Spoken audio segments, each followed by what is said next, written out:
100 కోట్ల రూపాయలు పెట్టి తయారు చేసినటువంటి మిస్సైల్ని ఒక డ్రోన్ తప్పుదోవ పట్టించేస్తుంది. అదే మిస్సైల్ టైప్లో ఉన్న డ్రోన్ ఎదురెళ్తుంది. ఆ మిస్సైల్ వెళ్ళి దాన్ని కొట్టుకుంటుంది.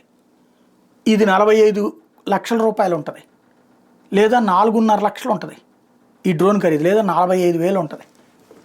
అది 100 కోట్ల రూపాయలది నాశనం అయిపోతుంది.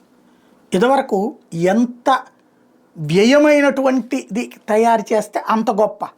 ఇప్పుడు ఎంత వ్యయమైన దాన్నైనా సరే ఎంత సింపుల్గా ధ్వంసం చేస్తామన్నది లెక్క. యుద్ధ విమానాల కంటే ఆ యుద్ధ విమానాలని డ్రోన్లతో ఎంత సింపుల్గా పడగొట్టాలన్నటువంటిది ఇప్పటి రోజుల్లో లెక్క. ఇదే విధంగా కోట్ల రూపాయలు, 100 కోట్లు పెట్టి విమానాలు కొంటుంటే ఆ విమానాలకు సంబంధించినటువంటి టెక్నాలజీని జామ్ చేసి అందులో జీపీఎస్ ఉంటేనే మూవ్ అవుతూ ఉంటాయి.